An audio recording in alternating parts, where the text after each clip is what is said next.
Hello everyone, I am Hafsa Khan and in this video we are going to study about the investigator brochure. Okay, that is abbreviated as IB. IB is a compilation of clinical and non-clinical data on investigational products that are relevant to study of products in human subjects. अब ये हमारा एक ऐसा clinical और non clinical data का compilation होता है जो हम हमारी जो प्रोडक्ट्स की स्टडी जो हम कर रहे हैं ह्यूमंस में उसका डेटा कलेक्ट करते हैं एक जगह.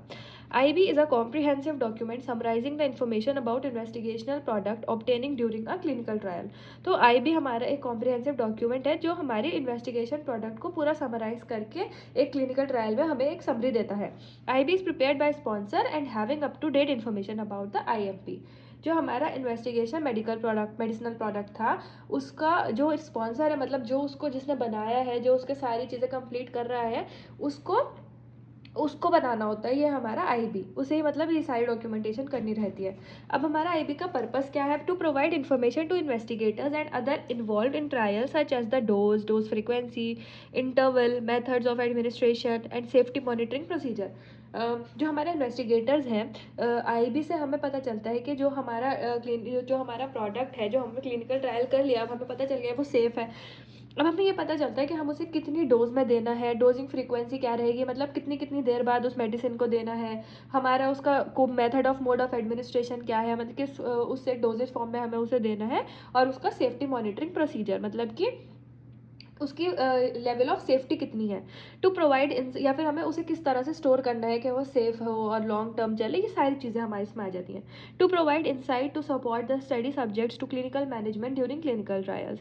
ये हमें एक इंसाइट देता है कि हमारी जो स्टडी है, जो भी हमने करी है परफॉर्म, उसको हम मैनेज कैसे करें ड्यूरिंग हम जब ह्यूमन्स पे उसका ट्रायल्स कर रहे हों for clinical trials. For assessment of appropriate propose clinical trial medicinally a medically qualified person should be participate in editing of the IB, that is investigation brochure.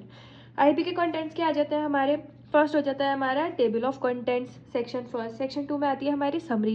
Section 3 में आ जाता है हमारा इंट्रोडक्शन. सेक्शन 4 में आ जाता है हमारा फिजिकल, केमिकल और pharmacological properties and formulation.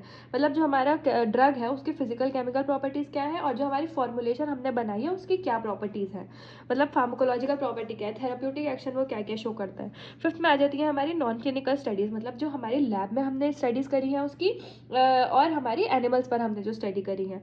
फिर आते हैं हमारी इफेक्ट्स इन ह्यूमन, मतलब clinical studies.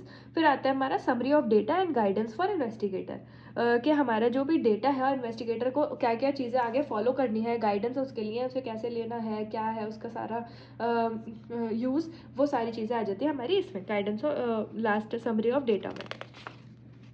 Okay, so this is all about investigation brochure. अब आप देखिए ये जो भी मैंने अभी आपको पॉइंट्स बताया ना, थोड़ा सा आप इसको और अपने तरफ से एग्जैजरेट करके एक्सप्लेन कर सकते हैं. जैसे आपने एक टेबल ऑफ कंटेंट्स लिखा तो हम उसमें बताएंगे कि जो हमारा इसमें क्या क्या चीज़ें आने वाली हैं आगे, वो सारा आ जाएगा. समरी में हम एक छोटी सी ओवरऑल रिव्यू दे देंगे, बाकी सारी प्रॉपर्टीज़, क्लिनिकल, मतलब हम एनिमल्स पर ट्रायल कर रहे हैं ह्यूमन्स पर, तो ये जो पॉइंट्स हैं आप इनको थोड़ा सा अपने पास से एग्जैजरेट कर लिख सकते हैं डिपेंडिंग अपॉन कि आपसे एग्जाम में कितने मार्क्स में पूछा गया है. ओके.